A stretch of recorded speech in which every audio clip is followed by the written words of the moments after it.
Buenas noches, soy el ingeniero Erly Enríquez.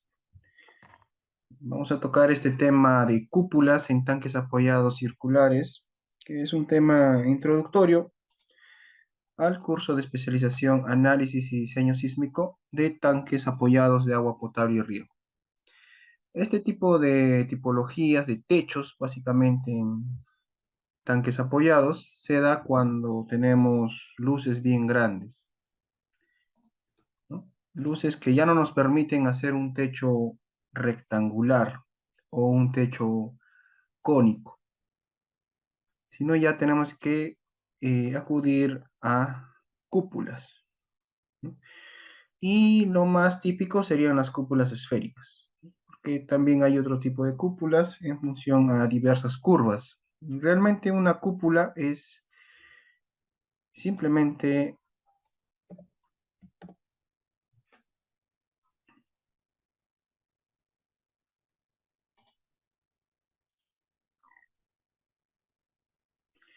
para los que, bueno, todos, ¿no? Todos han llevado R3.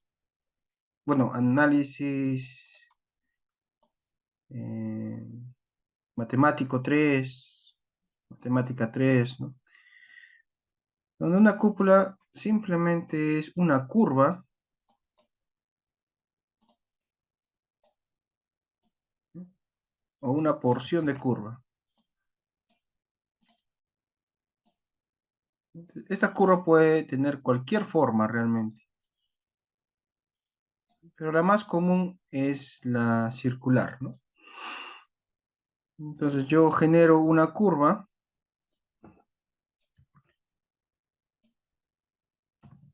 puede ser ahí, y esta porción de curva la roto alrededor de este eje, por ejemplo, del eje X, ¿no? Entonces al rotarla ya me genera una superficie, ¿ya? Y eso vendría a ser la cúpula. Entonces cuando tenemos dimensiones grandes, ya no podemos colocar pues losas macizas. Y ahí ya tenemos que trabajar con membranas, ¿no? Dentro de las membranas se encuentra la cúpula. Entonces las acciones que debería tener esta cúpula son acciones de compresión básicamente, ¿no? Entonces hay varios ejemplos de iglesias o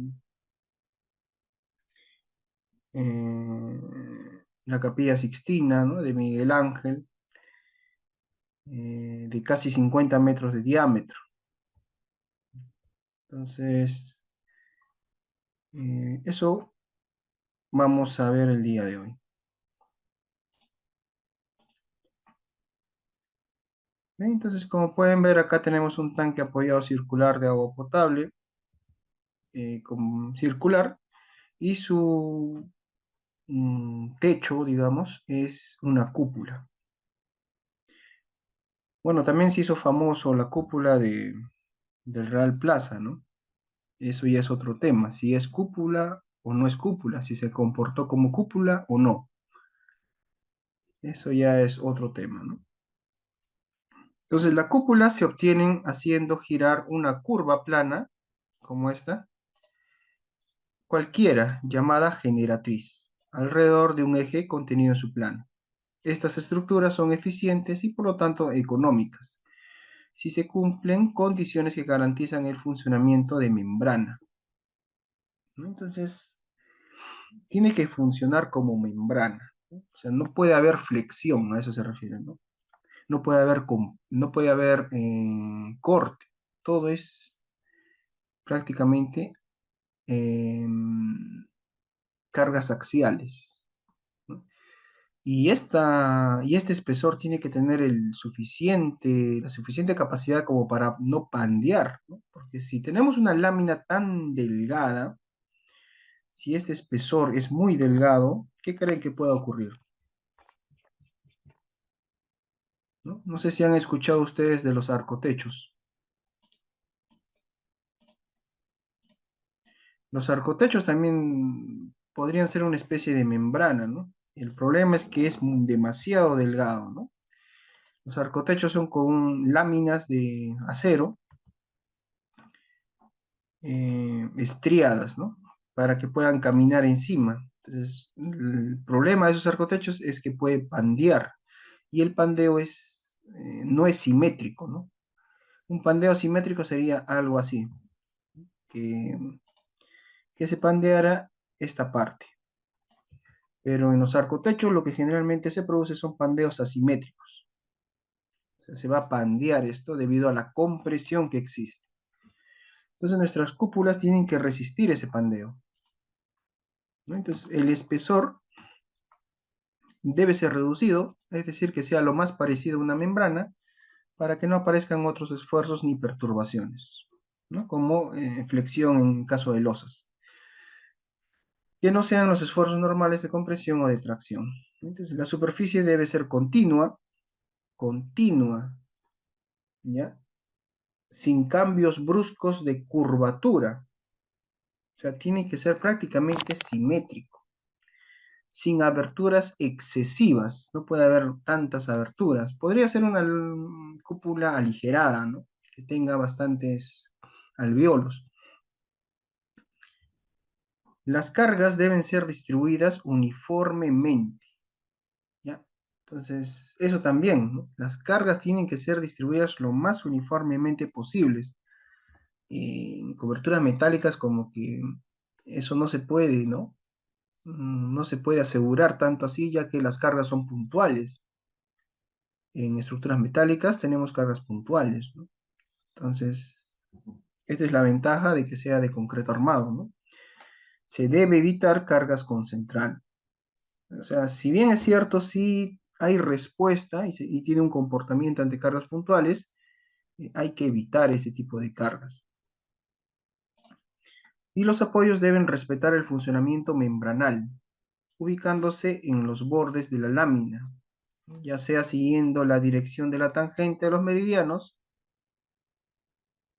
¿Ya? Otra cosa que debemos saber es que en una cúpula, los meridianos, ya sabemos, ¿no? Son estas verticales, se podría decir, ¿no? Ese vendrían a ser tus meridianos. ¿Ya? Esos son los meridianos. ¿De acuerdo? Esos son meridianos. Y las paralelas, ¿no?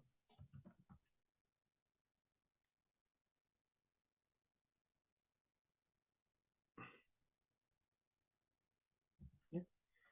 Entonces vendrían a ser las perpendiculares a los meridianos.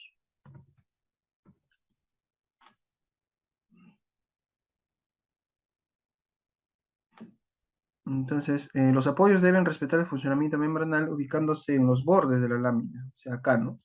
Generalmente se coloca una viga, ¿no? Esta viga es como una especie de transición, porque lo que indica esta parte es ya sea siguiendo la dirección de la tangente de los meridianos, ¿no? Entonces, este es un meridiano, entonces su tangente estaría por acá, ¿de acuerdo? Entonces, ahí debería ubicarse los apoyos, ¿no? Entonces, un buen apoyo, pues debería tener esta forma, ¿no? Una especie de esta manera,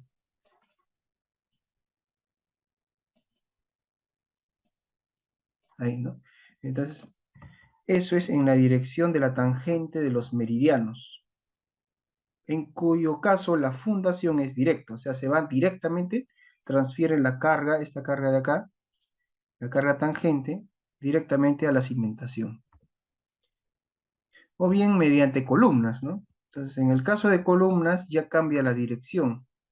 Entonces ahí ya tenemos vigas, ¿no? Entonces, estas vigas la transfieren a las columnas o a los muros, ¿ya? Entonces, puede haber columnas o muros que ya hay un cambio de dirección, entonces ya hay una descomposición, ¿no? Una descomposición de fuerzas. Acá va a haber una carga y esa carga se va a descomponer en X y en Y, ¿no? Esta no hay problema, pero esta sí, ¿no? Y esta carga me va a provocar una tracción en esta ah, en esta viga. Entonces, con eso se diseña. ¿Sí? Entonces, tenemos que tener esta viga que resiste esta tracción. Entonces, ahorita vamos a ver cómo funciona esa tracción de los meridianos.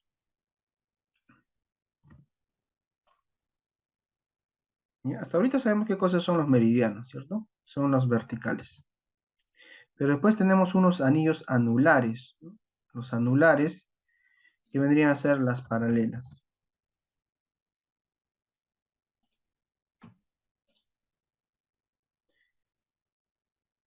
Ya. Entonces, para hablar de una cúpula, necesitamos un predimensionamiento. ¿Ya? Pero este predimensionamiento, lógicamente, se obtiene primero de la experiencia, de la economía y del funcionamiento, ¿no? Que tiene que funcionar. Entonces, más adelante vamos a ver cómo funciona, ¿no? Pero primero, para tener una idea, ¿cómo se predimensiona una cúpula? Entonces, vamos a abrir cualquier CAD.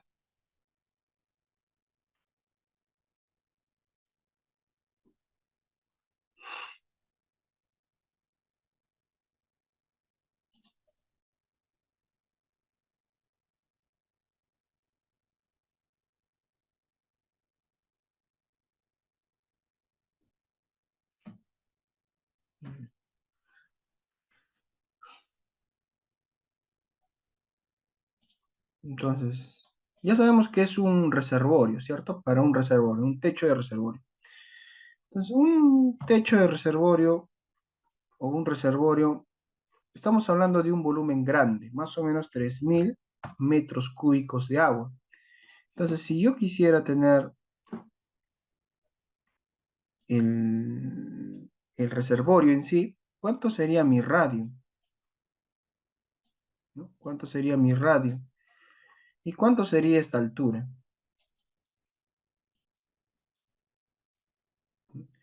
Entonces, aproximadamente, un buen dimensionamiento sería que el radio sea igual a la altura. Bueno, la altura no, la altura total sería esta, ¿cierto? Entonces sería igual a la altura del agua. Entonces el agua más o menos debería ir a la altura de este radio. ¿Ya? Ahí. Entonces esto ya lo vamos a ver en el curso, el por qué, ¿no? ¿Cuál es esa relación entre el agua y el comportamiento hidrodinámico de tanques circulares? ¿No? Entonces si tenemos un volumen de agua, 3.000 metros cúbicos. Entonces yo ya puedo tener la altura del líquido.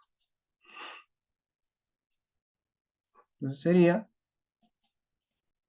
pi por el radio al cuadrado, vendría a ser mi área, por mi altura de líquido, que va a ser igual a ¿qué? Al radio. ¿Ya? O sea, la tendencia es que debe ser igual al radio. Entonces sería por el radio, ¿sí o no? Por lo tanto sería pi radio al cubo. Sería mi volumen. ¿De acuerdo? Y esto es igual a los 3.000 metros cúbicos, por ejemplo, ¿no? 3.000 metros cúbicos.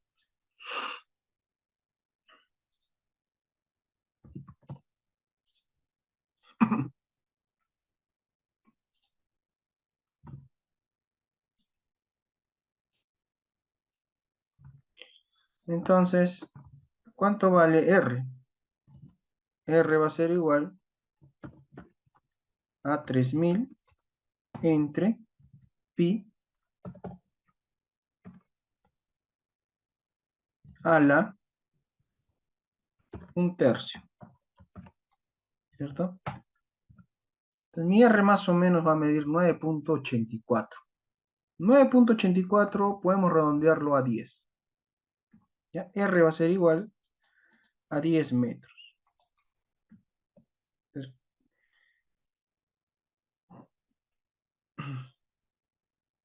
R es igual a 10 metros. ¿ya? Por lo tanto, mi altura de líquido va a ser igual a 10 metros, ¿no? Entonces, si imaginan 10 metros de muro, es muy alto, ¿cierto?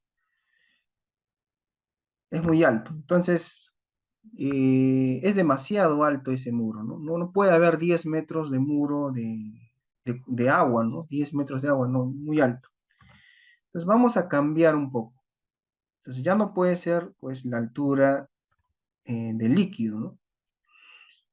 Vamos a decir que R va a valer 15 metros. 15 metros. Por lo tanto, ¿cuánto vale la altura del líquido? ¿No? Entonces sería pi por R cuadrado por la altura del líquido igual a los 3000. Si R es 15, la altura del líquido va a ser igual a 3000 entre pi y entre R cuadrado, ¿no? Entonces ahí ya tenemos altura del líquido de 4 metros. 4 metros 30, digamos. ¿Ya? Vamos a redondearlo a 4 metros y medio, pero teniendo un radio de 15 metros, ¿no? Por lo tanto, mi cúpula va a tener una base de 30 metros. Entonces ya tienes que jugar con eso, ¿no? Tienes que ver qué tan alto puede ser tu muro, porque obviamente va a atacarle acá el agua, ¿no? Las fuerzas hidrodinámicas. Entonces no puede ser muy alto, ¿ya? Porque si no te va a salir bastante fierro. Y tienes que ver qué tan grande puede ser la cúpula. 30 metros es un tamaño económico, ¿ya? Para una cúpula. Entonces vamos a tener 30 metros de la cúpula. Altura del líquido, 4 metros y medio. Borde libre, ¿cuánto le ponemos? Eso ya depende del movimiento hidrodinámico. Entonces, mientras más grande sea el ancho de nuestro reservorio, mayor va a ser el movimiento del agua. El agua se va a mover, ¿no? Entonces, mayor va a ser ese borde libre. ¿Ya? Le vamos a poner 1,5 metros y más lo que se mueva acá, ¿no? O sea, normal puede llegar hasta acá, ¿no? Ya, pero le vamos a poner 1,5 metros y ya lo que nos dé de cúpula. Entonces tenemos 6 metros de altura total de muro. 6 metros de altura total de muro.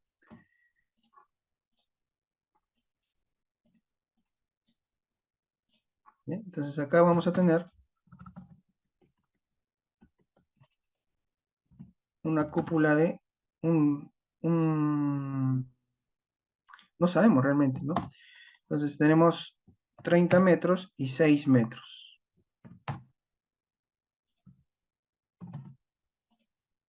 Es muy bajo, ¿no? O sea, tiene que ser algo... Ya. Bueno, digamos que este sea tu tanque, ¿ya? 6 metros, digamos, le vamos a dar un metrito más. Ya, ahí, para que sea más o menos estético. 2,5 metros de borde libre. 3000 metros cúbicos. ¿Cómo hacemos la cúpula? Tiene 30 metros. Entonces, 30 metros vendría a ser este D que ven por acá. No es el radio, no es el radio, no es el diámetro de la circunferencia, es un D, es el ancho de esta cúpula. ¿Ya? Entonces,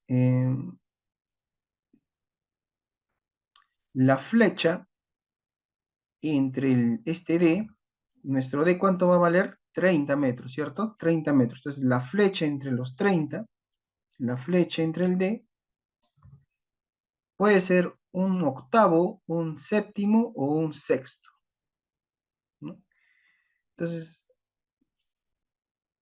como nuestra lámina es llena y nuestro diámetro de este D es 30 metros, lo recomendable es que sea un octavo, ¿ya? Un octavo. 1/8. Entonces nuestra flecha, ¿cuánto va a ser igual? Al D, que es 30, entre 8. Y eso es 3,75 m. Entonces ponemos acá 3,75. ¿Ya? Y dibujamos un círculo que una 3 puntos. Este, este y este. Ya está. Entonces, ese vendría a ser nuestra cúpula. Y este vendría a ser la flecha. 3,75 m. ¿Ya? Ese es nuestro reservorio. Tiene una altura de 7 metros más 3,75 son 10,75 m. ¿Ya? Entonces, es un gran reservorio y el volumen es 3.000 metros cúbicos. ¿De acuerdo? Ese es nuestro reservorio y esa es nuestra cúpula. Y ahora, ¿qué acciones hay en la cúpula?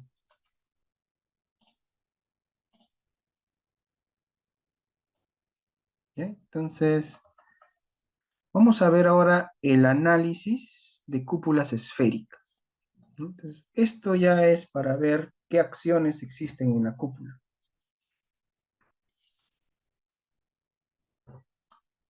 El caso que vamos a ver es para cargas uniformemente repartidas, ¿no? Que vendría a ser, en este caso, el peso propio.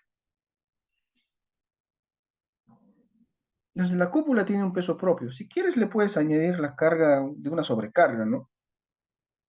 Aunque la sobrecarga podría actuar de una manera distinta, ¿no? Ya que el peso no es exactamente igual, pero le puedes agregar a este W que vemos por acá, ¿no? Acá hay un W, que vendría a ser el peso, ¿no? El peso, digamos, por metro cuadrado, ¿ya? El peso por metro cuadrado es el W. Entonces acá tenemos nuestra cúpula, ¿ya? Y esta cúpula de acá, del centroide, desde este punto hasta este punto, con respecto al centro, hay un ángulo, ¿ya? Hay un ángulo. Ese ángulo es este de acá, ¿ya? Entonces, también podría ser a cualquier punto. Puede ser ahí, a cualquier punto, ¿ya? Pero este es el ángulo principal, digamos, el mayor ángulo, ¿cierto? Este de acá. ¿Ya? En nuestro caso, ¿cuánto mide ese ángulo?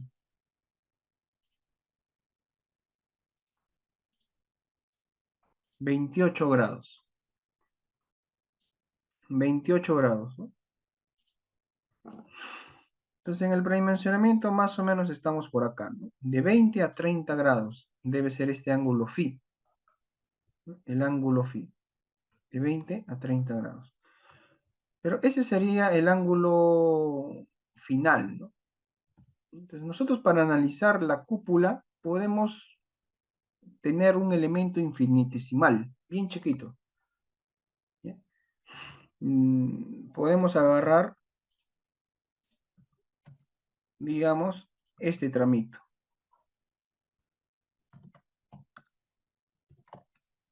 este de acá.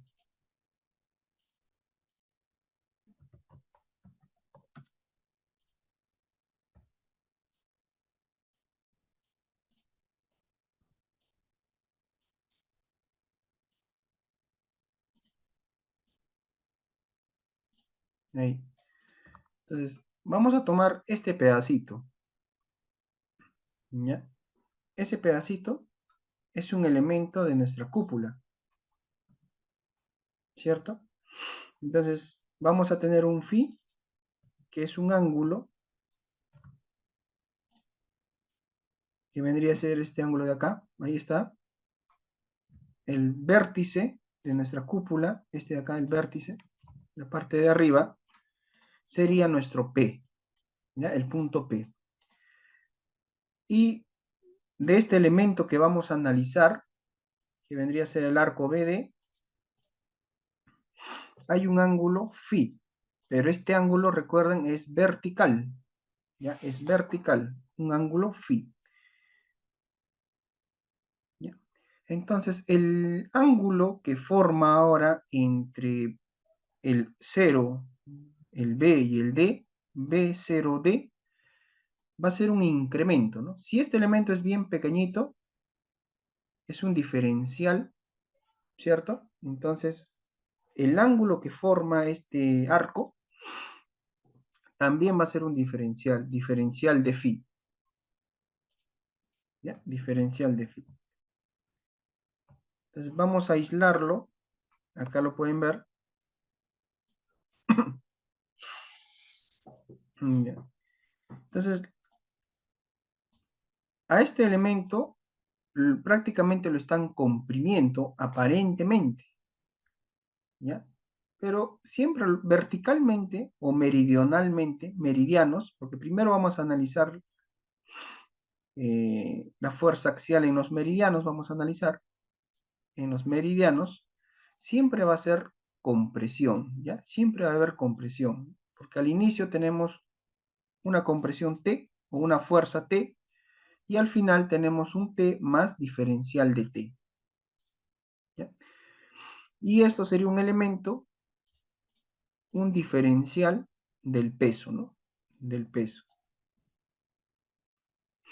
Diferencial del peso. Acá tenemos el diferencial de phi.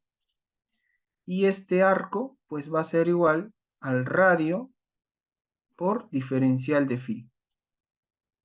¿Cierto? Entonces, hasta acá todo claro, ¿no? Simple equilibrio del cuerpo. ¿Ya? Entonces, eh, vamos a analizar este pedacito. Entonces, la idea es que este de acá va a ser igual a una fuerza de igual magnitud, pero en sentido contrario, ¿cierto? En este punto de acá, si multiplicamos nosotros esa fuerza por todo el anillo, ¿no? Porque recuerden que también hay anillos, por toda la circunferencia en planta, en este punto, por todo el anillo, tiene que ser igual al peso de este casquete, ¿ya? Ese vendría a ser la igualdad, ¿no? Que tenemos que buscar. Esta fuerza, en sentido contrario, va a ser igual al peso de este casquete. Ahora, ¿cómo calculamos el peso de ese casquete? Simplemente sería el área de la superficie de este casquete,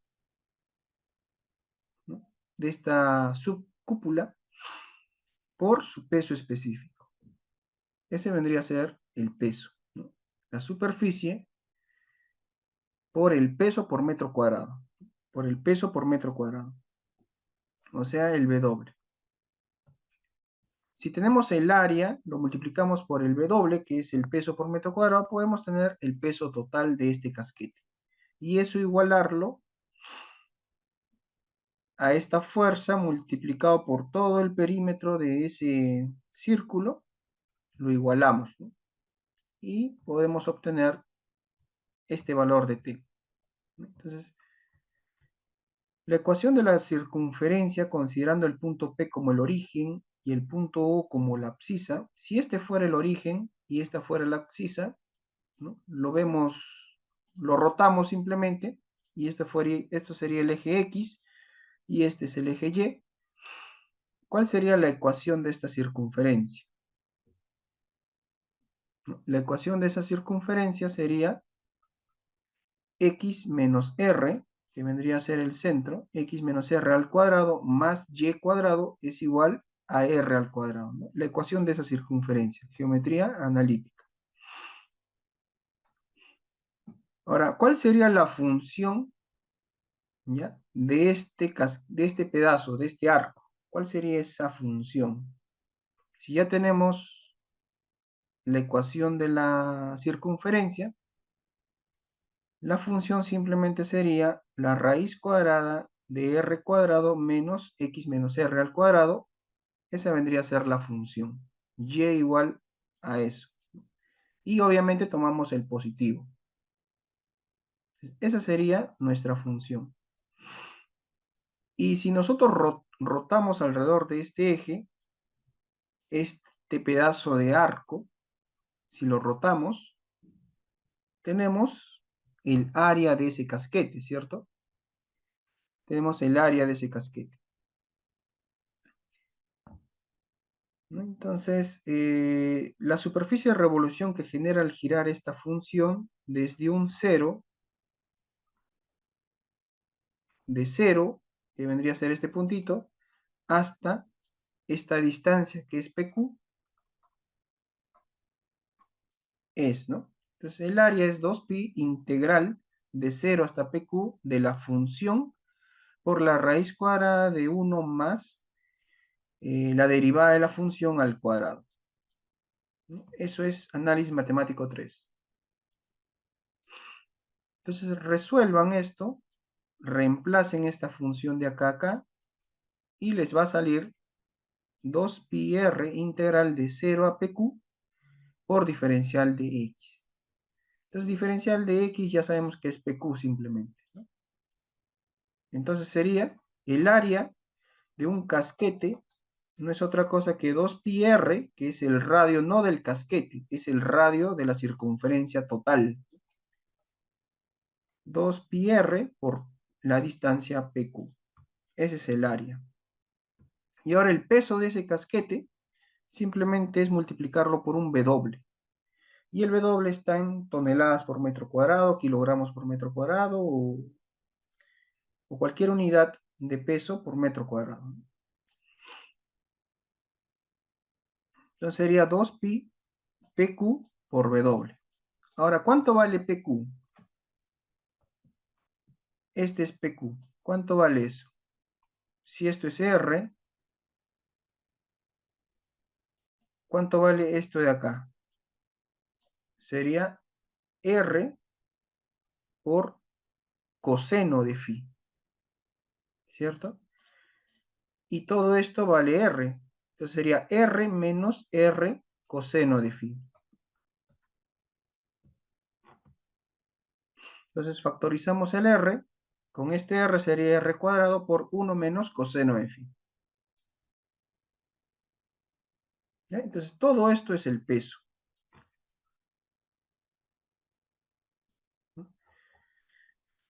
Entonces ahora sí, tenemos este T, lo descomponemos también, ¿no? Por coseno sería horizontal y por seno sería vertical, ¿no? Sentido contrario, ¿no? Entonces, hacia abajo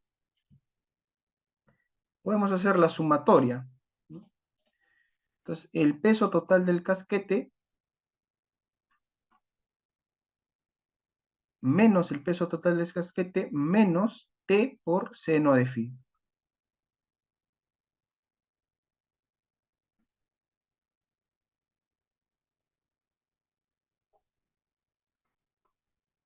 Entonces, la sumatoria de los componentes del empuje T actuante a lo largo de la circunferencia y el peso total del casquete es igual a 0.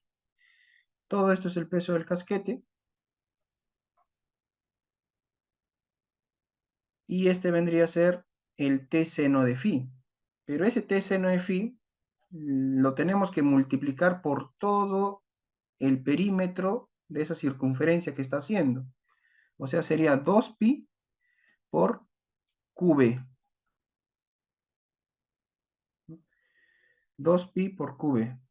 2pi por qb. Pero qb vale r por seno de phi. Entonces, menos 2pi r seno de phi, t seno de phi, menos 2pi r cuadrado w por 1 menos coseno de phi es igual a 0. ¿Ya? Esto es el equilibrio. De acá despejamos t y obtenemos menos WR por 1 menos coseno de phi entre seno cuadrado. Y eso es igual a menos WR por 1 más coseno de phi. Entonces, ¿qué cosa es T? T es la fuerza axial meridional del meridiano, ¿no? Entonces, yo ya sé cuánto va a ser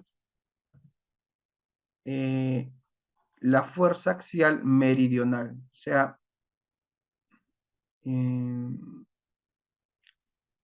este punto, ¿cuánto va a ser la carga axial, ¿no? En este sentido, en el sentido del meridiano, ¿cuánto es la carga axial? ¿Y cuánto es la carga axial en la cresta, ¿no? En la punta de arriba? ¿Cuánto creen que sea la carga axial acá? ¿Cuánto va a ser la carga axial en este extremo? Bien, entonces T es la fuerza axial en el meridiano. Nosotros podemos tener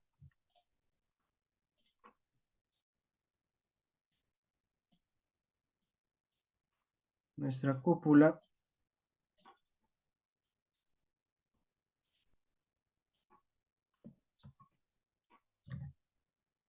digamos ahí, ¿no? Entonces yo tengo desde este punto, vendría a ser el radio.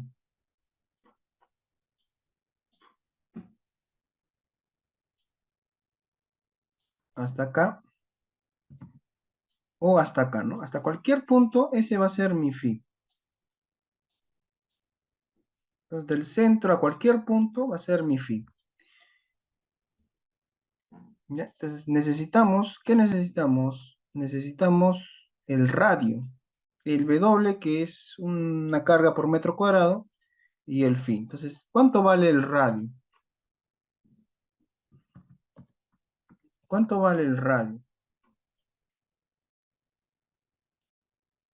Si tenemos la flecha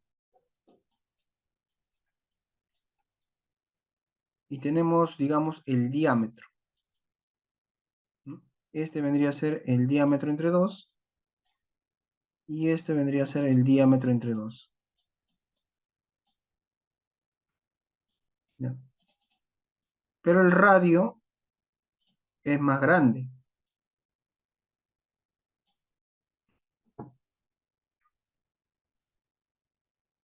¿Mm? El radio es más grande. ¿Cuánto vale el radio? R.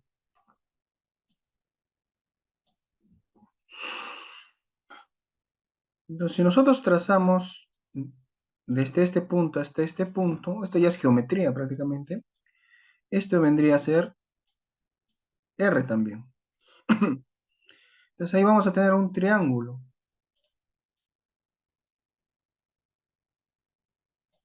Un triángulo,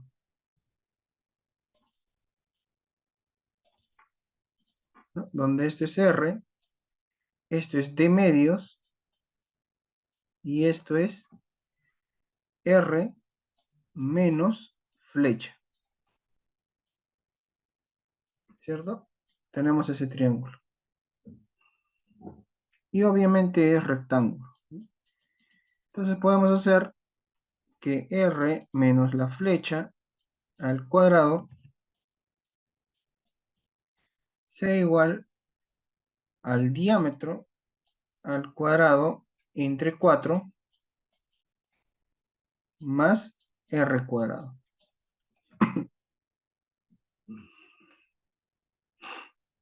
¿Mm? Y acá sería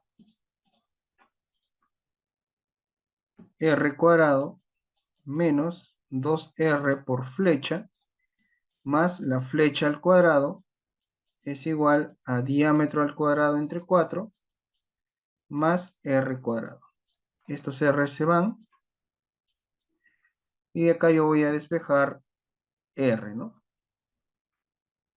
Entonces sería flecha al cuadrado menos, bueno, diámetro entre 2, ¿no? Al cuadrado sería. O diámetro al cuadrado entre 4 y esto es igual a la al radio, ¿no? Entre dos veces la flecha.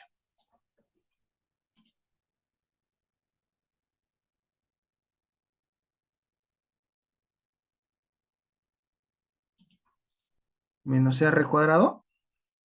Mm,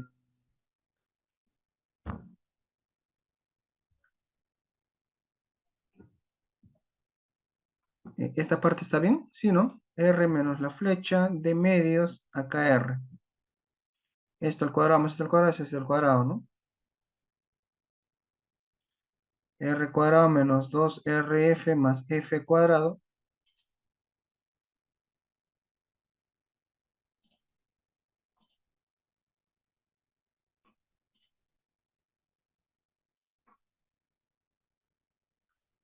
Claro, la hipotenusa es R. Por eso, R al cuadrado, ¿no? También. Eh,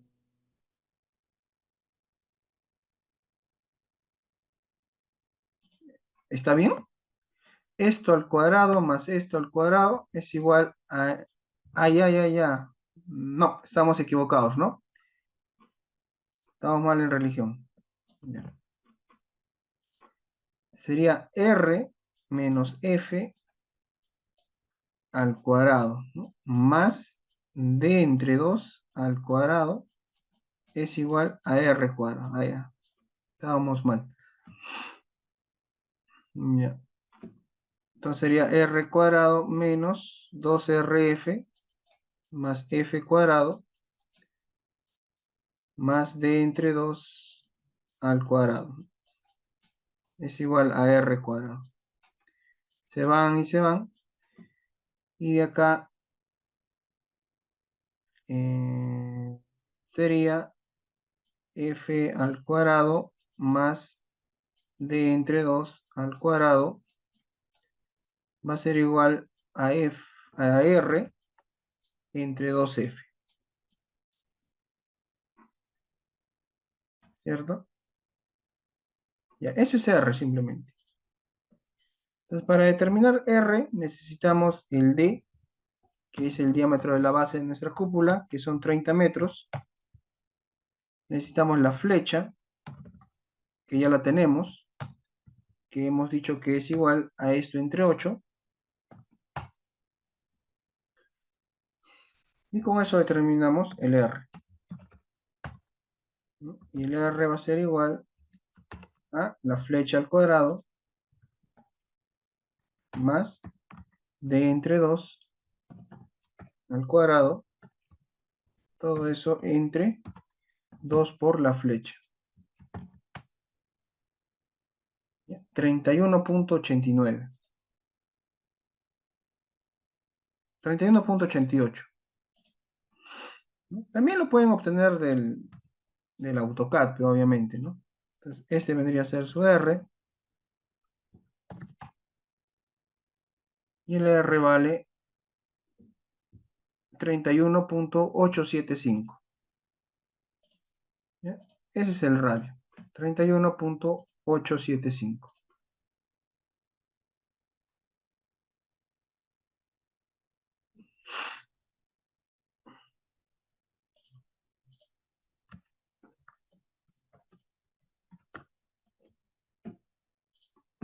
Entonces, ya tenemos R. Ya tenemos R y nos faltaría un W, ¿no? El W en toneladas por metro cuadrado. Entonces, digamos que nuestro espesor es constante, ¿ya? Lo cual no siempre es cierto, ¿no? Pero vamos a asumir que es un espesor constante y lo vamos a colocar por mientras 10 centímetros. Entonces, ¿cuánto pesa el por metro cuadrado? ¿No? Sería simplemente 2,4 del peso específico del concreto por los 10 centímetros. 0,24 por toneladas por metro cuadrado. ¿Ya? Entonces, el menos significa compresión y podemos determinar la fuerza axial, ¿no? Entonces acá tenemos el ángulo phi,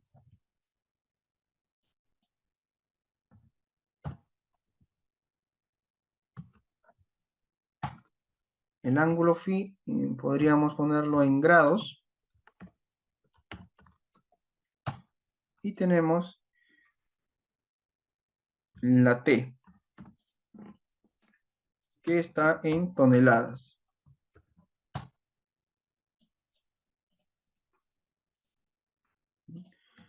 Entonces, el ángulo arranca de esta vertical, ¿ya? Y va abriéndose. Entonces puede ser cero, puede ser, digamos, va a haber un ángulo máximo, ¿cierto? El ángulo máximo, este acá.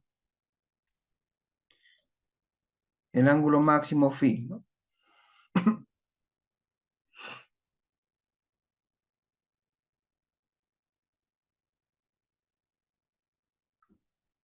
¿Ya? Ese ángulo simplemente es el arco tangente de esto entre esto, ¿no?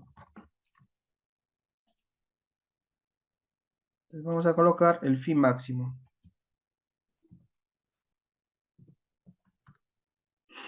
El phi máximo en grados va a ser igual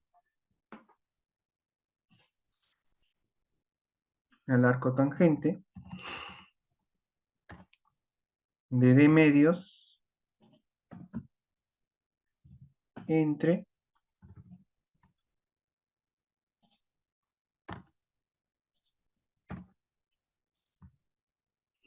r menos f.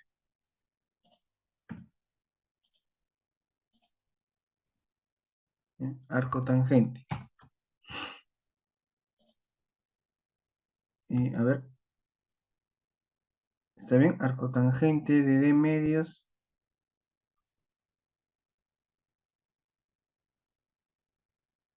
C8 R menos F. D medios, D medios, ¿no? Acá, D medios,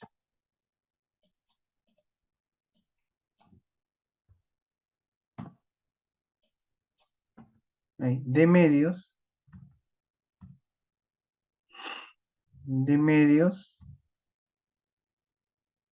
entre R menos F.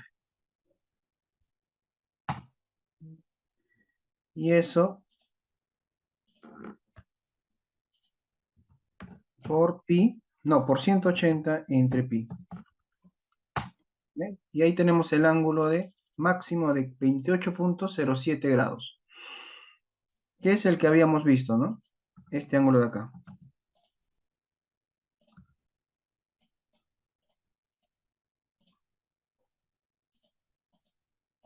28 grados. ¿Ya? 28,07 grados. Entonces solamente tenemos que llegar hasta ese valor, ¿no? De 28 grados. Entonces podría ser 1 grado en el incremento hasta 28. Y al final le ponemos este acá.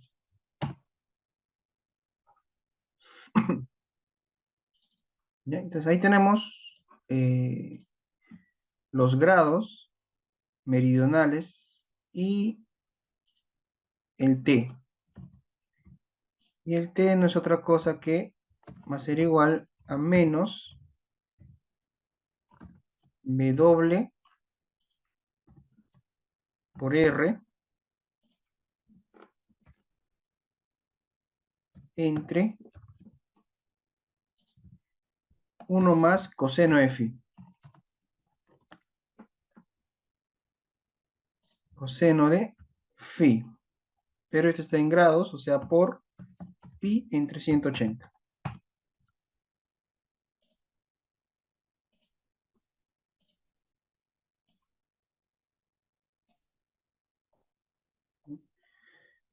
Entonces, este vendría a ser la fuerza de tracción en la parte de arriba, ¿no? En esta parte. La fuerza axial es 3,825. Y en esta parte de acá, o sea, la fuerza axial acá vendría a ser un valor así. Y en la parte ya cuando culmina acá es menos, o sea, 4,064. Entonces no es tanta la diferencia. Va a ser así.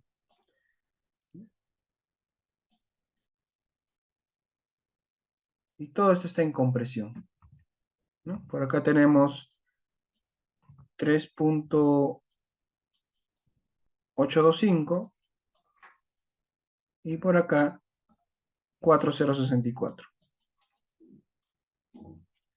¿Ya? Entonces, ese vendría a ser eh, la carga axial, ¿ya? Que puede provocar pandeo. ¿Ya? Si tu lámina es muy delgada, puede provocar pandeo. Entonces, tu concreto tiene que resistir esta carga axial.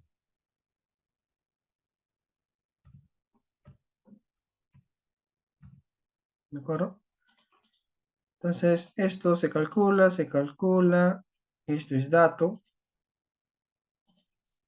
esto es dato y también esto es dato. ¿Ya? El resto sale.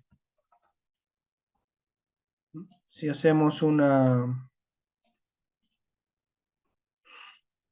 curva, mmm,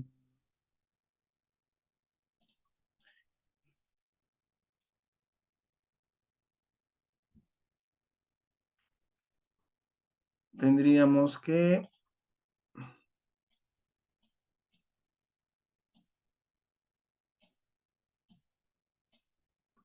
ahí mejor, ¿no?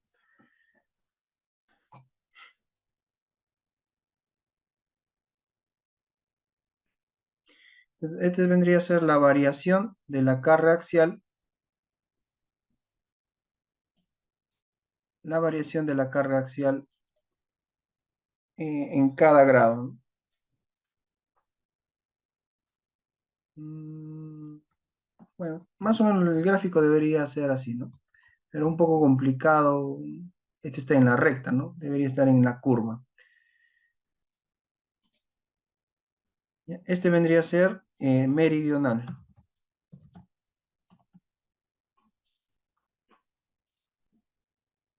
¿Ya? Entonces ya sabemos cómo se analiza en el meridiano. Ahora en los paralelos, ¿no? En los anillos. Esto ya es un poquito más complicado.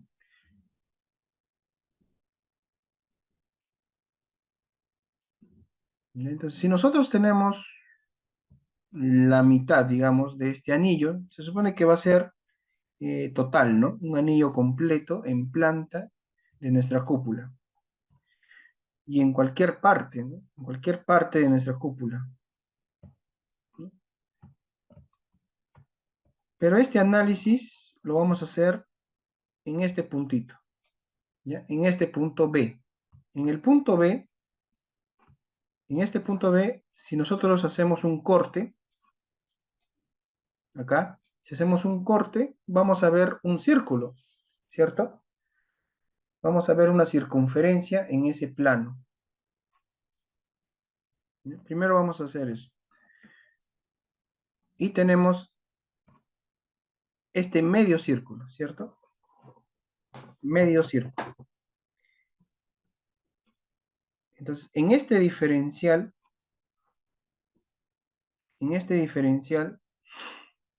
yo ya calculé T, ¿cierto? Entonces, T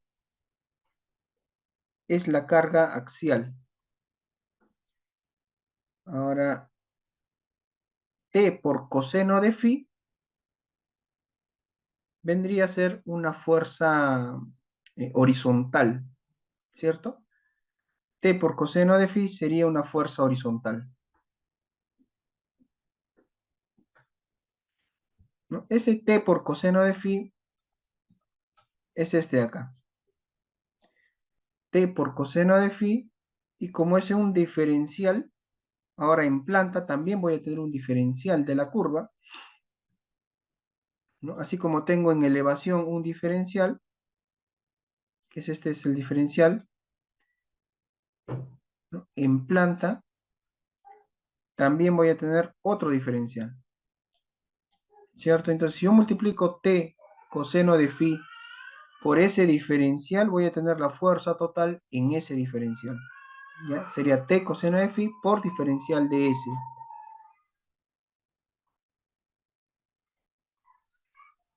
¿Ya? Y ahora,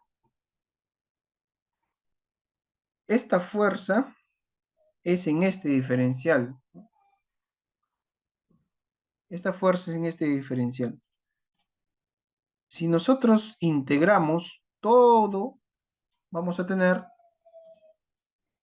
¿ya? Vamos a tener la fuerza total, pero esto tiene un ángulo, ¿no? Este diferencial tiene un ángulo, le llamamos tita. Si nosotros cortamos acá la mitad, acá van a haber dos fuerzas, HQB. ¿Ya? Esto ocurre en toda circunferencia, ¿ya? En toda circunferencia. Puede ocurrir en estribos circulares también, ¿no? En estribos circulares, en espirales, siempre va a ocurrir esto, ¿no? Entonces, acá tenemos una fuerza HQB y acá vamos a tener una fuerza HQB, que no sabemos cuánto vale. ¿Ya? Entonces, si esto lo multiplicamos por el seno de tita y lo integramos, va a ser igual a 2HQB. Entonces, sería T coseno de tita por diferencial de S por seno de tita menos 2HQB es igual a 0. Entonces, siendo el diferencial de S es igual al QB. ¿Qué cosa es QB? QB es la distancia desde este punto hasta este punto, ¿no? Es un radio en planta de esta sección. Ese es el QB, ¿no? Entonces, QB por diferencial de tita es igual a diferencial de S. Entonces, reemplazamos esto acá y obtenemos esta expresión, ¿no? Y acá recién vamos a integrar de 0 a 180, ¿no? Entonces sacamos las constantes que es t coseno de phi qb entre 2 para poder hallar hqb, que es nuestra variable. No sabemos cuánto vale. Entonces hqb va a ser igual a t coseno de phi qb entre 2, la integral de 0 a 180 de seno de tita por diferencial de tita. Y esto es igual a t coseno de qb, coseno de phi por qb, nada más porque esto aquí es igual.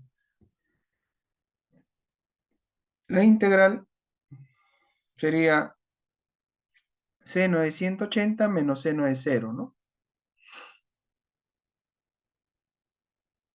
¿Ya? Eso nos va a salir 2. 2 entre 2 se van y me queda solamente esto. T coseno de phi por qb. ¿Para cuánto vale qb? Qb vale r seno de phi. Entonces sería t coseno de phi por r seno de phi. Y esto es igual a tr coseno de phi por seno de phi. ¿Ya? Esta expresión es hqb. Entonces ya tenemos el hqb, que vendría a ser ¿qué cosa? Es la fuerza anular, ¿ya? La fuerza anular en este punto, en ese diferencial. La fuerza anular en este punto, en este diferencial. Ahora, ¿cómo hallaríamos la fuerza anular en este punto ahora? Es análogamente, ¿no? tendríamos que hacer el mismo proceso, pero para simplificar, si acá te sale TR coseno de phi, el HRD, que vendría a ser, el RD sería acá un R, hasta D es otra dimensión, ¿no? Otro radio prácticamente en planta, y tienes que calcular esta fuerza de acá, ¿no? Que vendría a ser T más diferencial de T.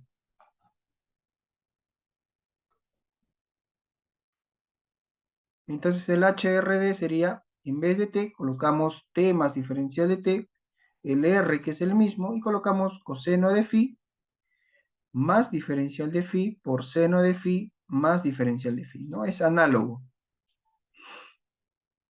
Entonces tenemos HQ y HRD. Son dos fuerzas anulares.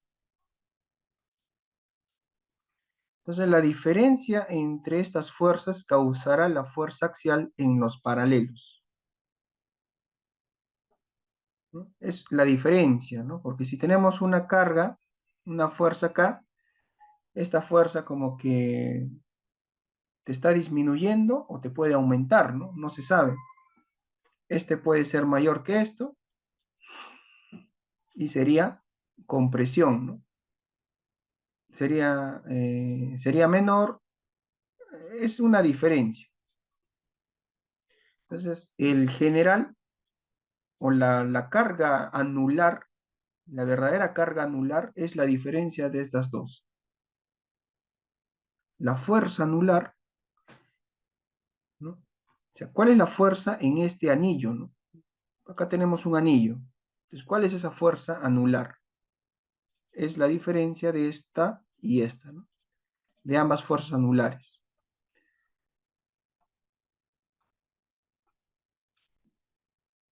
Entonces, la fuerza anular la multiplicamos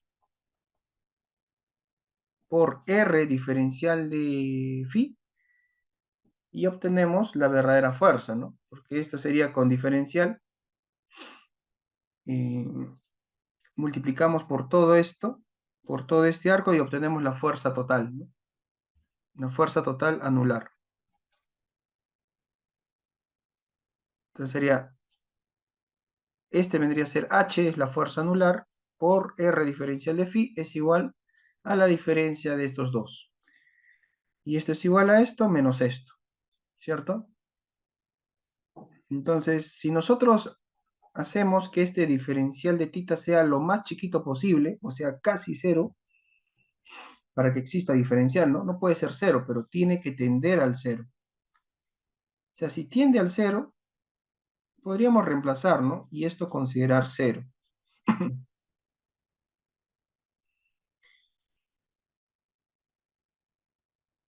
¿Ya? Podríamos reemplazar y considerar cero. Entonces, despejando h, me quedaría diferencial, acá tenemos un diferencial de t, diferencial con respecto a diferencial de phi, ¿no?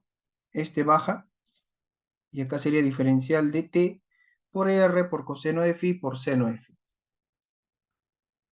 ¿Ya? Ese vendría a ser h. O sea, todo esto vendría a ser la fuerza anular, pero acá tenemos el diferencial, ¿no? O sea, la derivada de todo esto con respecto al phi. Reemplazamos ahora, ¿cuánto vale t? T ya lo habíamos calculado. T es toda esta expresión. Eso lo reemplazamos acá y obtenemos todo esto. Y esto es igual a R por W, ¿no? Derivada de todo esto con respecto a phi. Acá lo que hacemos simplemente es multiplicar coseno por 1 entre seno menos coseno cuadrado entre seno. Y le sacamos su derivada a todo esto.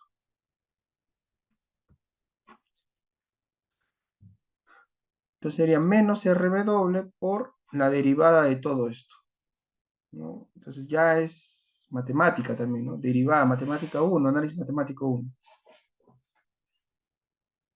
¿No? Entonces derivada de una división, ¿no? Sería derivada del primero menos seno de phi por el segundo, por seno de phi, sería menos seno cuadrado de phi, menos derivada del segundo, coseno de phi, por el primero, ¿no? Menos coseno cuadrado de phi entre el segundo al cuadrado, ¿no? Derivadas. Menos otra división, ¿no? Entonces, derivada del primero sería, esto baja, 2 coseno de phi por derivada de coseno de phi, ¿no? 2 coseno de phi por derivada de coseno de phi sería menos seno de phi. Por el segundo, seno cuadrado de phi. Menos la derivada del segundo por el primero, ¿no? Coseno por coseno cuadrado sería coseno cubo. Entre el segundo al cuadrado. Simplificamos. Este denominador es el mismo. Arriba, ¿cuánto vale menos seno cuadrado de phi menos coseno cuadrado de phi? Eso vale 1. Menos 1, ¿no? Vale menos 1. Este menos con menos sería más. Este menos con menos sería más, ¿no? Entonces ya tenemos esta expresión de acá. Podemos seguir simplificando, ¿no? Entonces sería seno cuadrado de phi, aquí es igual a 1 menos coseno cuadrado de phi.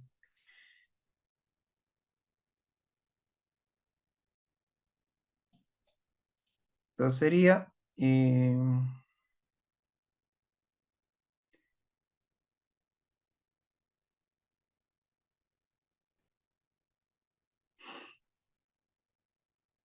acá 1 menos coseno cuadrado de phi, ¿no?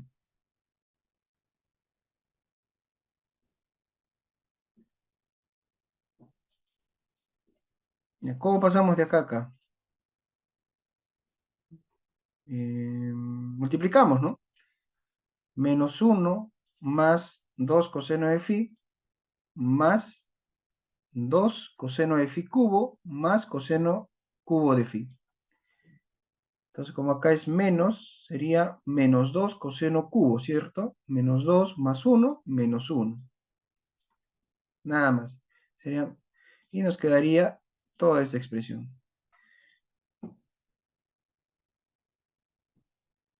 ¿Ya? Acá separamos este coseno en 2. Menos 1 más coseno de phi más coseno de phi menos coseno cubo de phi. Y factorizamos, ¿no? Ponemos menos 1 coseno de phi más coseno de phi por 1 menos coseno de phi. Entre seno cuadrado de phi.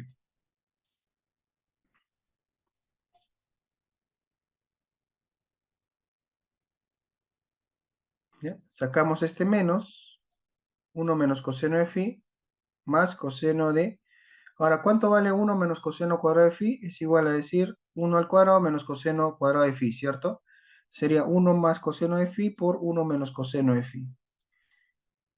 De acá factorizamos el 1 menos coseno de phi y nos quedaría menos 1 más coseno de phi por 1 más coseno de phi entre seno cuadrado de phi. ¿Ya?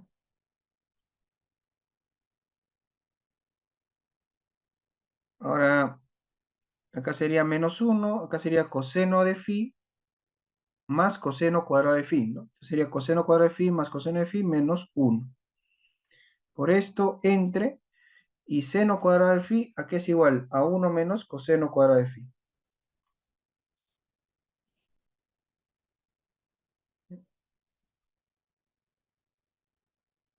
Entonces, 1 menos coseno cuadrado de phi es igual a 1 menos coseno de phi por 1 más coseno de phi, ¿no? Entonces, se van los 1 menos coseno de phi y te va a quedar todo esto entre 1 más coseno de phi.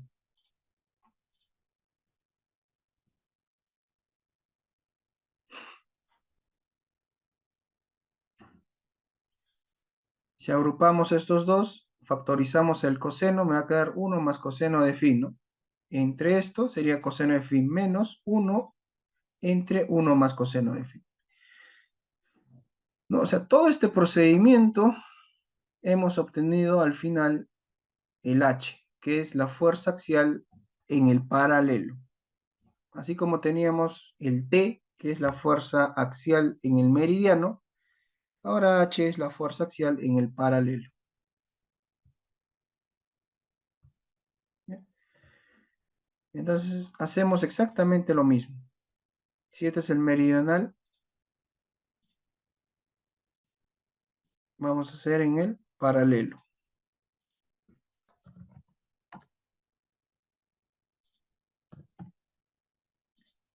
Paralelo. El W es el mismo. ¿Qué necesitamos acá? Necesitamos el R. ¿Ya? Acá tenemos el R. El W es el mismo. El D es lo mismo. La flecha es la misma. Hallamos el R. Y ahora el phi. El phi máximo es el mismo, ¿no? Entonces acá en vez de T vamos a tener H.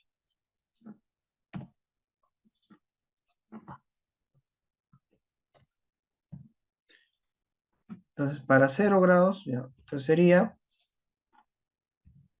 va a ser igual a menos R por W por coseno de phi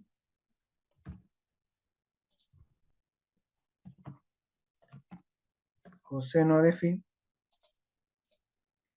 de B12 por pi entre 180 menos 1 entre 1 más coseno de phi. B12 por pi entre 180.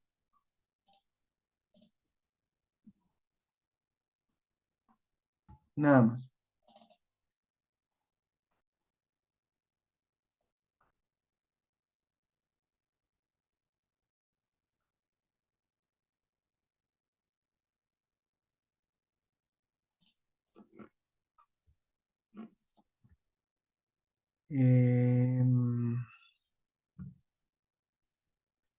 Ya. Entonces, este vendría a ser nuestra fuerza anular. ¿Ya? Nuestra fuerza anular. Ahora, si nosotros completamos el círculo, ¿ya? Si nosotros completamos el círculo,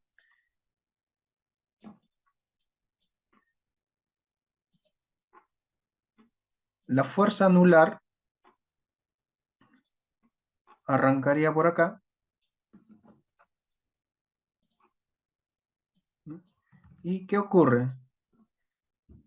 Va bajando, la compresión va bajando, ¿cierto? Cuando es 0 grados es menos 3.825, 824, 819, va bajando.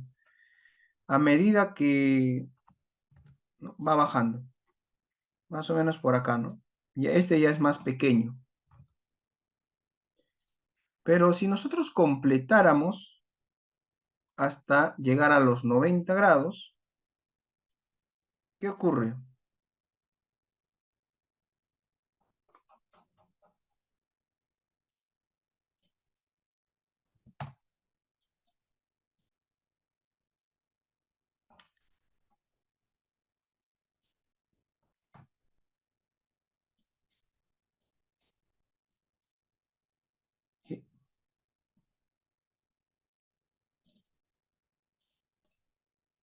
Hay una igualdad, ¿no? Ya.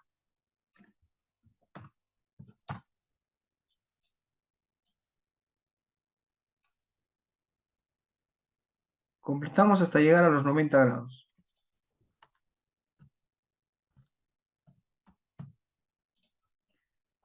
¿Qué ocurre? Sigue bajando hasta que ahora de ser compresión se vuelve tracción. O sea, ya se hace positivo. Y miren, a los 90 grados la tracción es enorme. Más del doble de la compresión. Y entonces, a medida que vamos considerando el arco, ¿no? O sea, cada vez se va a hacer más pequeño hasta que llegue a un punto,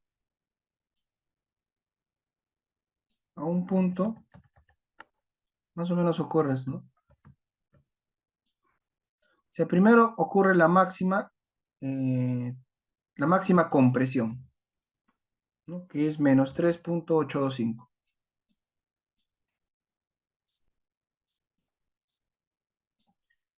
Es la máxima compresión.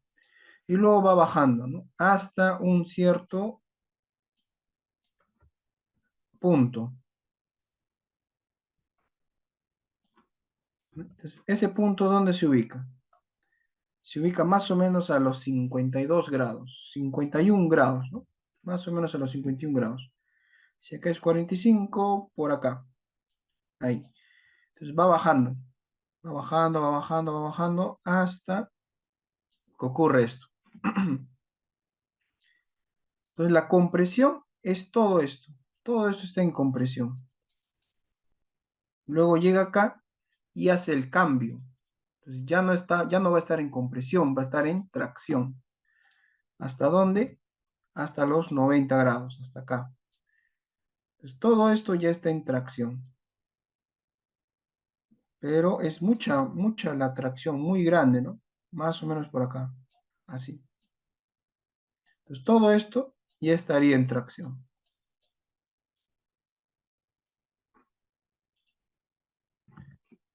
Pero nuestra cúpula llega hasta los 28 grados nada más, o sea, más o menos 2,686. Hasta los 28, si acá es 45, más o menos por acá, ¿no? Ahí.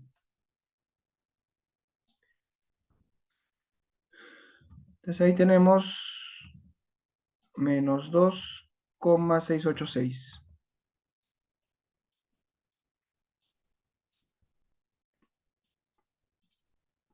Y ya en esta parte, que ya, o sea, ya no forma parte de nuestra cúpula, ¿no? Nuestra cúpula es un casquete, esta parte de acá nada más.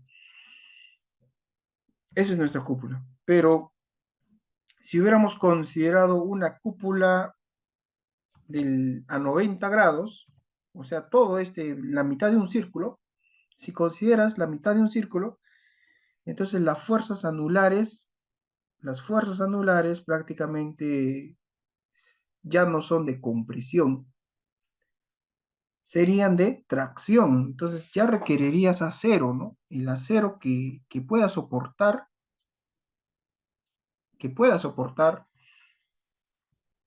la tracción.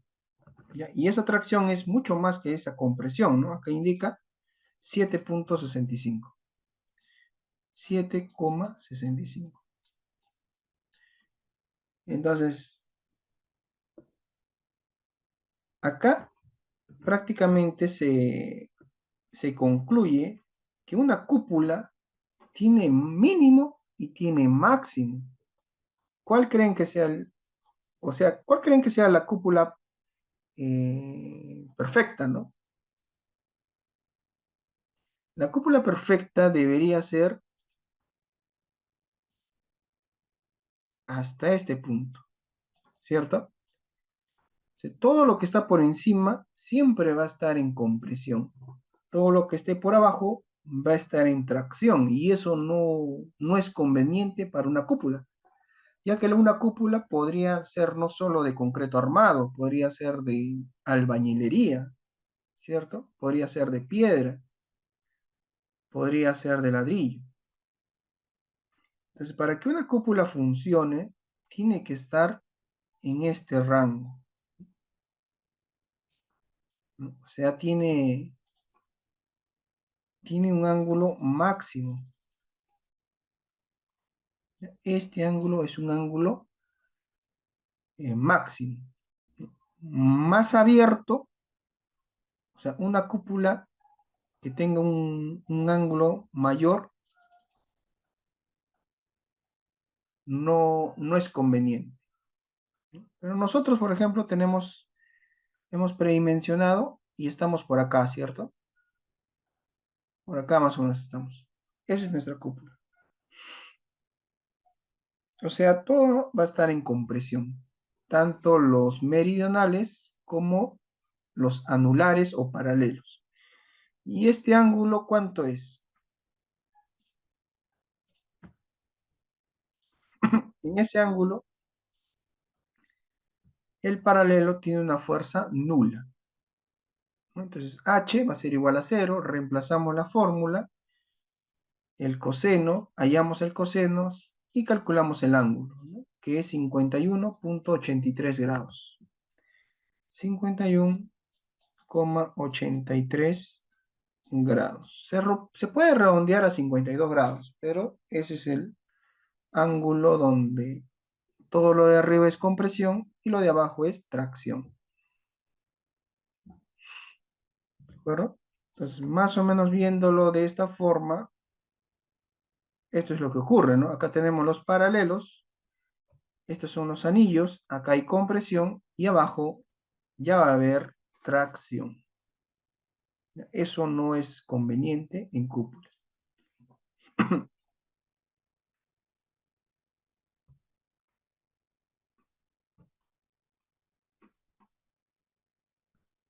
¿De acuerdo?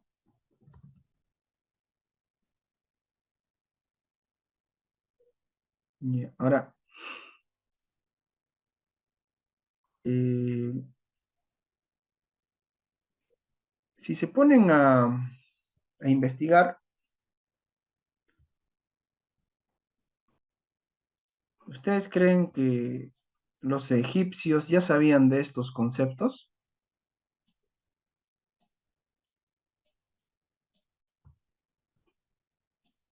Ni siquiera los egipcios, ¿no?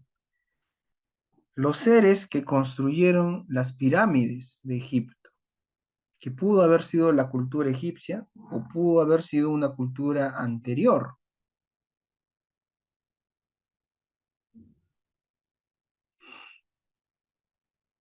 ¿Cuál sería la curva más óptima entre una cúpula circular, parabólica o elíptica? Es una buena pregunta, ¿no? ¿Cuál es la curva más óptima? Se supone que es la que te da menores esfuerzos, ¿ya? Es la que te da menores esfuerzos. Esa es la curva más óptima, la que te da menores esfuerzos. ¿Y cómo harías eso? Simplemente tienes un ancho, o cómo comprobarías, o cómo harías la comparación. Vas a tener un ancho de tu cúpula que es D y vas a tener una flecha que vas a mantenerla para todas, ¿cierto? Entonces vas a tener tres modelos.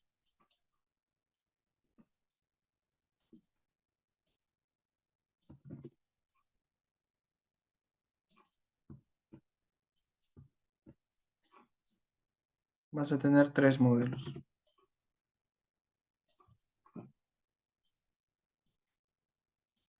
Entonces, uno va a ser una circunferencia o un arco de circunferencia.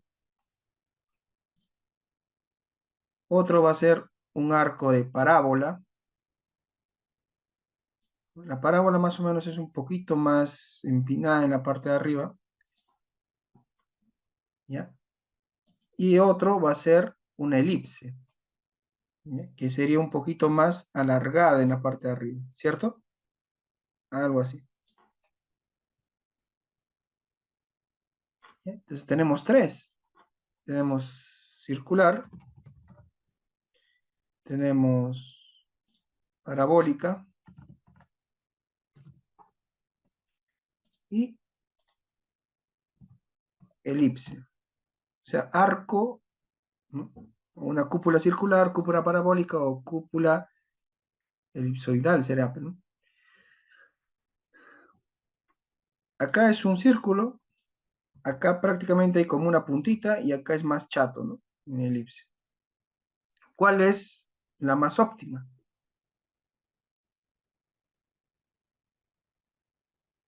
¿Cómo pueden verificar, no? Van a tener que hacer lamentablemente el mismo proceso. Recuerden que nosotros hemos empezado a partir de una curva, ¿ya? O sea, simplemente tienes que reemplazar la curva, pues, ¿no? La función. Reemplazas esa función y puedes calcular todo, ¿ya? Es una chamba, obviamente, lo tienes que hacer si quieres ver la comparación. O agarras tu SAP 2000 y modelas pues las tres, ¿no? Y ves cuáles son las comparaciones. ¿Cuál tiene menores esfuerzos? Esa es la más óptima. Bien, a lo que iba es esta forma.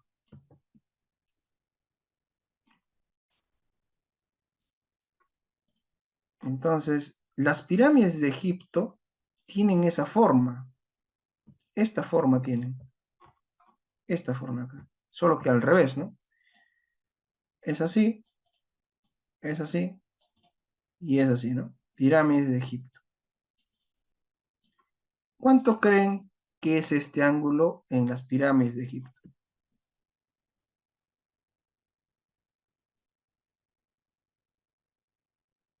¿No? 51,83 grados.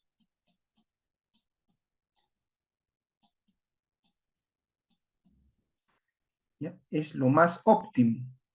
No hay más, ¿no? Esa es la optimización prácticamente que han hecho eh, para que no se abra, ¿no? Si fuera más grande, o sea, si el ángulo fuera, ¿cómo se llama? No, no, no, este está al revés, ¿no? Esto es acá. A ver, ¿cuál sería? Acá, ¿no? Ese acá, ¿no? ¿Cuál es el ángulo? ¿El de acá? ¿O el de acá, no? A ver. Si fuera más alto, el ángulo sería mayor, ¿cierto? Entonces no puede ser mayor. ¿Ya? Entonces este acá es el ángulo, 51,83 grados. ¿Ya? No lo pueden hacer, o sea, con esta base, la máxima altura que han podido alcanzar es esta.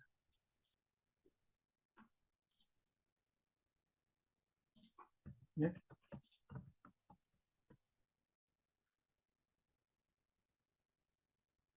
En el vértice, acá, ¿no? Ya. 51,83 grados.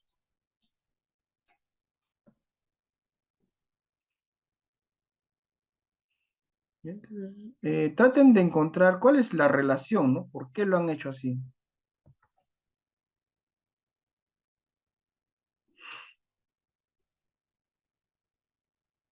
Pero exactamente es este ángulo, ¿no? Que nos provoca este valor cero, acá las fuerzas anulares.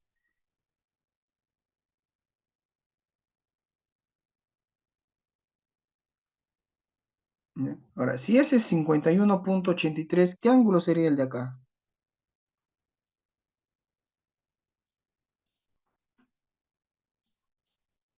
Sería 90 menos 51,83. 38 grados más o menos.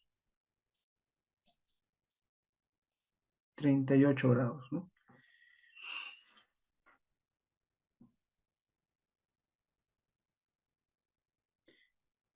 Entonces, en un transportador, no sé si se han dado cuenta cuando ustedes eran jóvenes, adolescentes, cuando se rompía un transportador, ¿por dónde se rompía? ¿En la mitad? No, no. tenía un ángulo de ruptura, ¿ya? Entonces, también tiene algo que ver.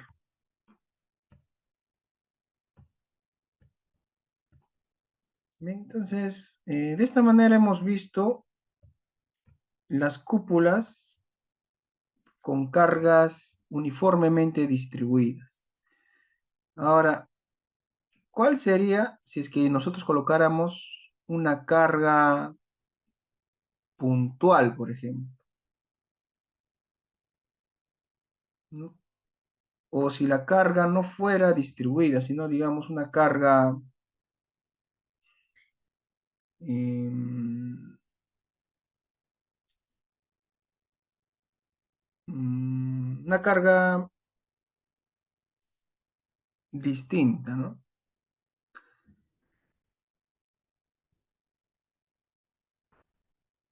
Bueno, la bibliografía que vamos a ver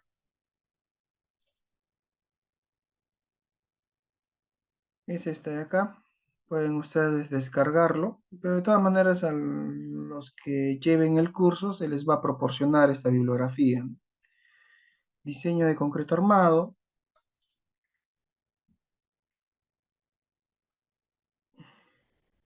de Punya, ¿no? De Nueva Delhi, o sea, en la India.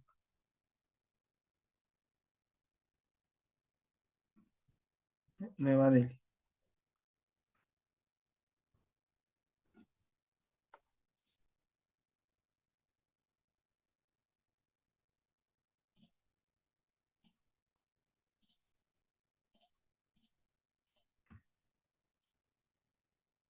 Y acá más o menos hay todo tipo de temas y tenemos lo que son cúpulas, ¿no? O domos, domo o cúpula. Entonces acá se analiza para una carga uniformemente distribuida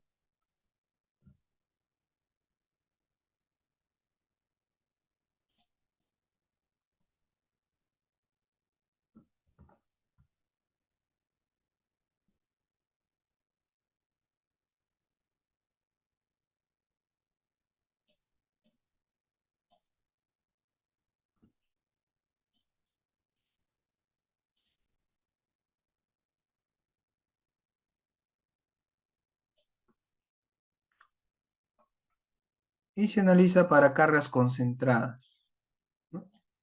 Una carga concentrada en la punta.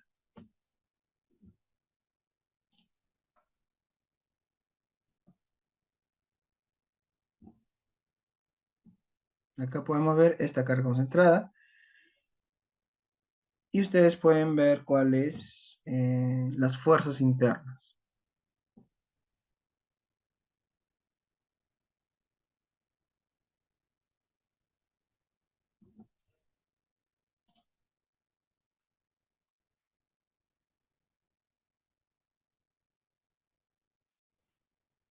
Bien. Y una combinación, ¿no? De ambas.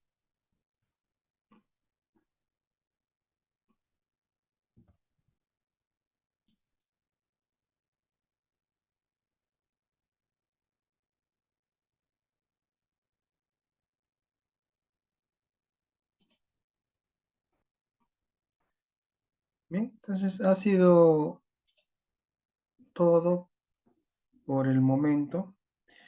Hay un montón de temas, ¿no? Láminas cilíndricas y hay un montón de bibliografía también que ustedes pueden acceder. Entonces, los espero este jueves, que inicia el curso, ya con comportamiento hidrodinámico de tanques rectangulares y después los circulares, como es el comportamiento del agua durante un sismo. Bien, ha sido un placer y nos estamos viendo en el curso o en una próxima oportunidad. Buenas noches, gracias por su participación.